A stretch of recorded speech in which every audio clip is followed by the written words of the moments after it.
Greetings and salutations, my friends. Welcome to a special video today.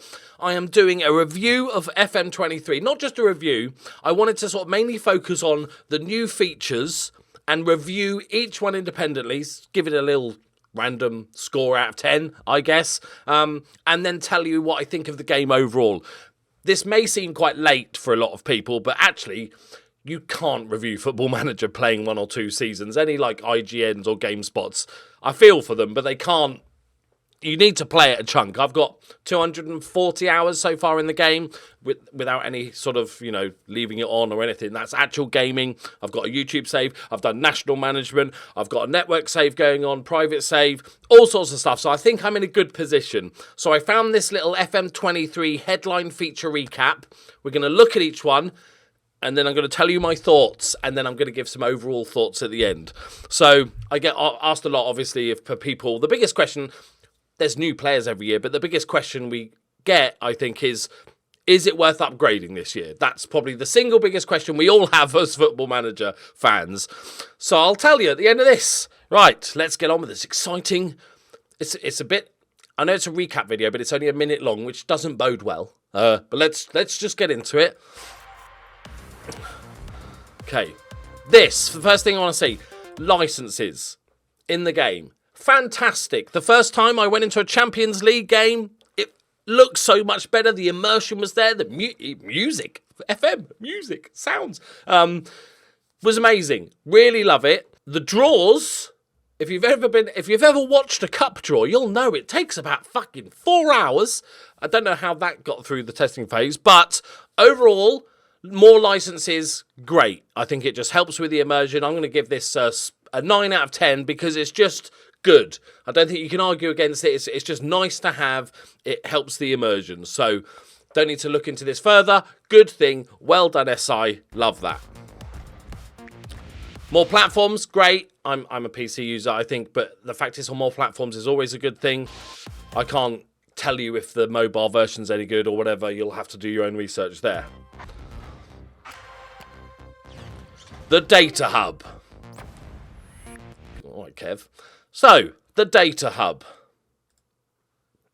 Let's go have a look at the Data Hub. I'm not much of a Data Hub person. I wasn't last year. I know some of it was broken, and from what I've looked at this year, it's really good. If you're into data, I think I'm not an expert in this, so like there's others that you can check. I think anything that's don't worry, we're just smashing it. I think any data's good. I couldn't find one. I don't think there's one for set pieces, which is very weird because that's one of the most data-driven things and easiest things to do. There's still holes in it, but I think more data, and a lot of this data was already available in the game before the Data Hub came out a couple of years. Was it last year?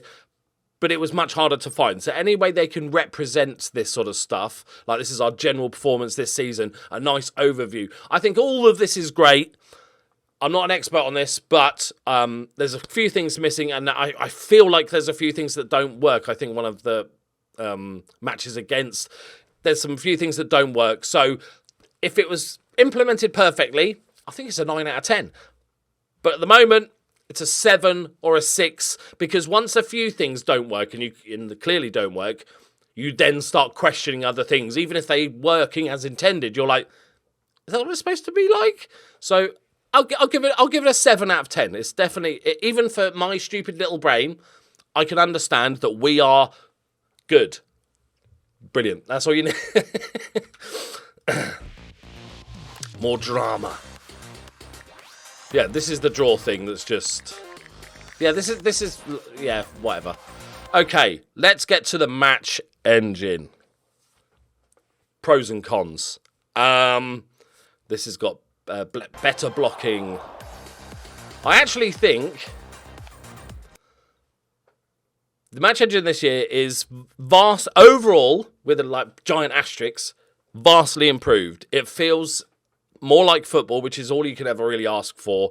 Let's just take a goalkeepers, for example. They now have much better animations where they actually look like they're trying to block a shot, a one-on-one, and they're trying to block a shot. They'll sort of stick a leg out. They'll make themselves big. Lovely. Beautiful. I've seen my penalty more than once, at least 5 times. My goalkeeper, during a penalty, has dived, right? Dived, but gone feet first. Now, I'd never... I've seen, like, you know, if it's down the middle or whatever, but if you're going one way, you generally don't go feet first as a goalkeeper. I was a goalkeeper because I was the fat kid at school. So, I'm an expert, obviously. Yes. Another thing is... most of the engine's fine and improved. Some of the passing movement. I love the fact that not every ball just sticks to a player. You know, like... you can be playing non-league and somebody rifles a 60-yard ball and he just, like, traps it like he's Ronaldinho. And so sometimes it bobbles up. They might have to take an awkward pass or just chest it down or something like that. You see some really different goals, different movements, really, really good. However, defensive positioning and just balls in the air regarding defense is the weakest point for me, just in my experience. Obviously, everybody's experience may vary. Some of the defensive movement is bonkers. Like, you just wouldn't do it at any level. Sunday League, you could be hungover playing 5-a-side and you'd know to move to the left and something like that to stop the ball, but they make weird runs. And also, this was worse before the first patch, but defenders like turning back into trouble. I still have it where my wingers are just bombing on. They've got open space. They can run another 30 yards. There's a guy chasing them, but they'll turn around back into the guy and get tackled. That sort of stuff happens too much. But especially the defensive position, balls in the air, like especially like a long ball where your defenders would just look like they're unable to look up. So they know the ball's coming, but they're not allowed to look up, so they're just having to hope to be in the right position. That's what sometimes it feels like. But saying that, these things, as we've seen many times in FM, is one of the things that does get changed in patches. Before the first patch, with the beta access, was the defenders were just turning in their own box, would turn into trouble loads more, and that seems to be improved upon, not fixed, but improved upon. So I'm hopeful going forward. But overall, the annoyances that sometimes happen with the defending is, for me, outweighed heavily by... I just want to caveat this by saying I don't receive a free game. They send me a code every year. Sometimes, not every year. They send me a code, but I always buy the game because I don't want to feel like I'm influenced into being positive about it. If I think it's a shit game, I'll tell you it's a shit game. So I do have a couple of copies of FM codes to give away. If you follow me on Twitter and you'd like to get a copy, just follow me on Twitter and just tweet me your favourite type of cake. And I'll know that you want an entry and I'll pick a couple at random. I've got a couple of codes. Yeah, so just... the match engine is an improvement for me overall. I'll take the weirdness and the not workingness part of it because I think the rest of it's so much better, in the hope that it's fixed. If that is something that's really troubling you, then you can always wait until another patch or wait until the game goes on sale. I totally understand that. But overall, match engine changes. 7. An improvement. Definite improvement for me. So, plan for the future. The squad planner. Let's have a look at it. This is the squad planner. Again, pretty much all of this information was already available, but has now been put into a sort of, easier spot to sort of see. You could see your playing time graph and stuff like that before. Let's look at like a... okay, there you go. That sort of thing. When I first got the game, I thought I'd have a look. Trouble is, when I first got the game, I thought it'd be fun to do some international management. Doesn't work on international management. In fact, I don't think there's a single change to international management, which I think is very weird in a World Cup year where your game comes out like a week before the World Cup. I feel like you could have upgraded that and then marketed it to people enjoying the World Cup. But hey, I don't work for SI. That's not... hey, common sense. Let's get that out of here. Get that out of here. So, squad planner. I had a quick look at it, and I was just like, I don't need this. The fact I've got, like, the season after, obviously, like, contracts run out, so they're not included, I guess. But the fact of the matter is that I just don't need something like this. I keep a relatively small team. I've got a squad. I've got a few in the under-21s that may be loaned out, and I've got some youngsters. I'm old, stupid, and forget stuff, and I know who my current left-back is, I know my backup left-back, and I know the good youngster in the under-21s that I've loaned out to Hemel Hempstead. Wow, that's the first thing that came to my brain. So, it's not... I don't know if it's for me, maybe. What I did notice when I talked about this in the previous video, right as the beta came out, was that people were like, oh, it's quite useful for me, because I don't play very often. And then that got me thinking, was like, actually, yeah, if you're not playing the game as often, so you're not... I'm constantly looking at these players. I'm constantly having a look at their development. If you're just playing this game once or twice a week, I feel like this could be useful. You know what would make this really useful? If you're a national manager. That's the... See, why is this? This would be amazing for national management. It's so hard to keep track of the squad and then players that are that nationality. I've managed so many national teams where a guy got injured, so he got removed from the squad and stuff, and then I just forgot about his existence entirely. Imagine if I could just look at all my left backs, all the good English left backs in this. Wouldn't it be good? Okay, I just think it'd be useful. So, I'm going to mark this on how useful it is for me. Like I said, if you don't play very often as much, this actually might be a lot. It's going to be easier for you to catch up and go, oh, okay, these are my left backs. Yeah, I remember. Okay. Oh, this is my youngster. Okay, I remember. That sort of thing. So, but for me, it is I don't use it, so I can't even try and pretend there's anything I get out of this. So this is a solid 2 out of 10. Is it even 2? It's okay. Oh, he's moved up. Delight the fans. Okay. Yep. Okay. Delight the fans, everybody. Everybody, delight the fans. I've completely forgotten where it is. Good stuff. Supporters, there we go. So, firstly, you've got this supporter profile. Looks nice. You've got social media follows, and then every season, you'll get an update at the end of the season, beginning of the season, where it says, your hardcore's gone up by 2%, your core's dropped by 2%, you've gained 5,000 followers. And so, what should I do with this? That's the thing. When the game gives you information, the first question is like, what do I do with this information? How does this help me?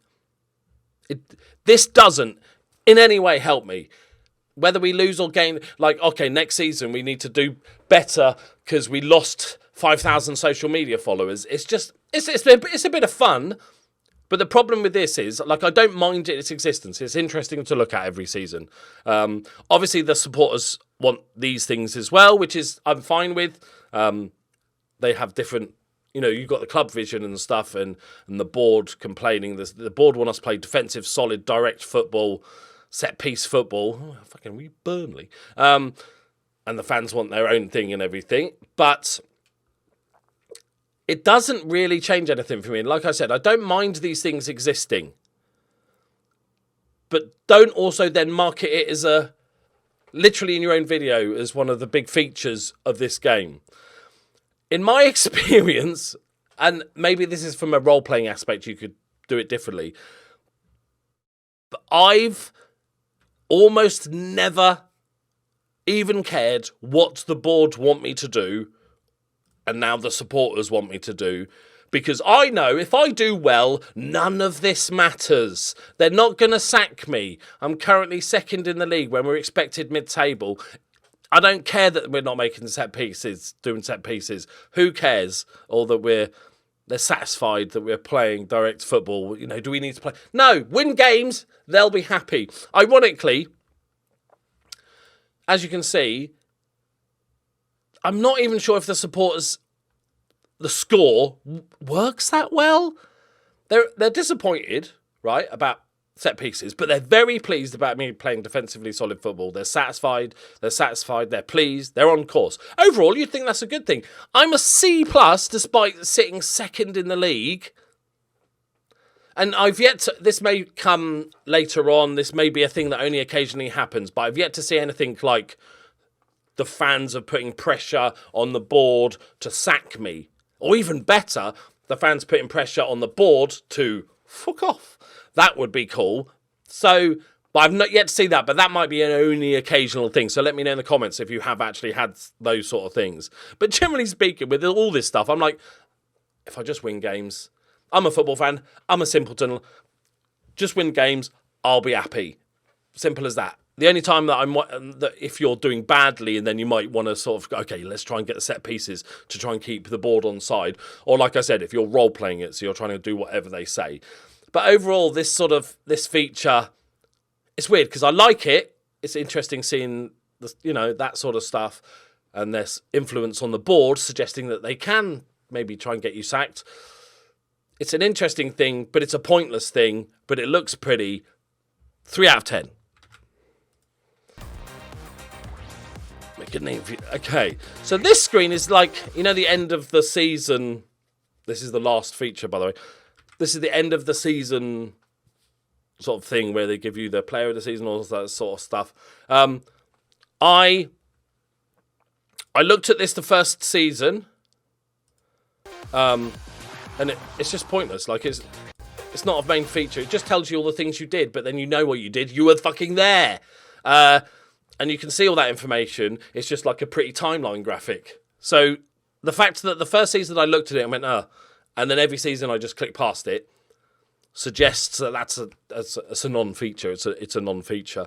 And I understand that Football Manager has to kind of add on to the game bits, because or do a new way of showing something, especially like rather than big blocks of text, have it a new graphical way, that sort of thing. That's fine, but that's just, that's pointless. So overall, also the scouting, recruitment focus stuff, it's fine, but I can see it's fine. It's better, like if you could use this more, but I still use the player search, maybe just old fashioned. So this is. It seems okay. I've used it. I like the fact that you try and order it by the, score, but it doesn't. As you can see, A minus, B, A minus, A minus, A minus, B, and that's a quite good one, which is weird. And also on SI, hello SI. On this page that we can't, I don't think we can. We can't change. You can't insert a column. Could we have like current ability, potential ability, one of the most important things when you're maybe looking for a young player or any player, to get, can you not squeeze it on here? Maybe make this, I don't know. I feel like that's a slight design flaw. So overall, I know I joked a lot about it, but overall, I think it's an improvement. I think for me, it's definitely worth a buy. Because the football, and this sounds really simplistic, but I think you know what I mean. Watching the game feels more like watching a game of football than it ever has. Yes, there is flaws in it, definitely flaws, especially defensively, and some occasional weird thing with the goalkeeper.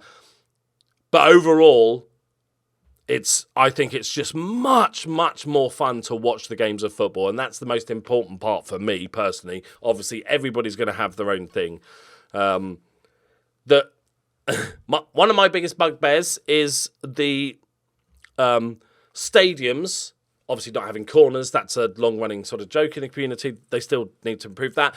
But the outside, nothing has been improved of like the rest, the made-up stuff, the assets that go in. Obviously, I'm in Portugal now, so we've just got these 150-foot, like 2D palm trees outside the stadium now, and I just think that sort of stuff can be improved.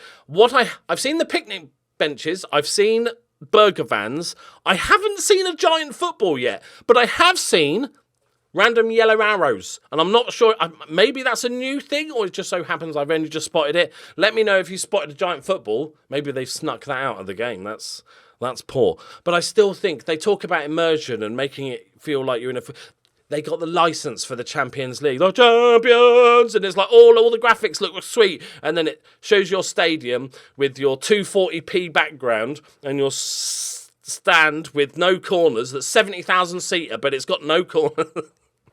Like, if you want immersion, make it immersive, that part. But that's a long-running problem that I feel like could be fixed relatively easy. I'm not a game creator, but I don't think that's the hardest part. Maybe they just don't think anybody cares, but I do. That's that. So overall, I think it's a very good game with some not massive feature upgrades. I would say if you're not a regular player, if you just play the occasional save, to be honest, you could just get an updated database for FM22 or 21 or 20 and be completely happy with it. I would think if you're a more regular player, I think you will get more out of this. You will, I think, watching a lot more matches.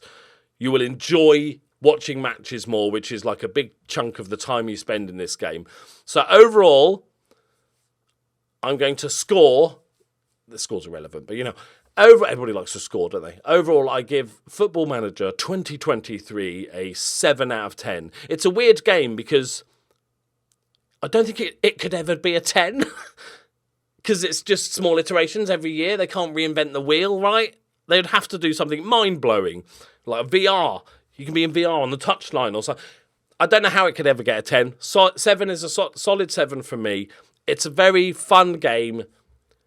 My biggest, if I could take away one biggest positive from this game, is that I like the movement of the football and the heavy touches and the guy having to chest it down because the pass is a bit awkward or some good tackles, that sort of thing. That is what makes the game for me. So there is my review of the features. Obviously, and also, can I just say, if anybody from Sports Interactive is watching this, sort your fucking marketing out. You are terrible at marketing your game. You are awful at marketing your game.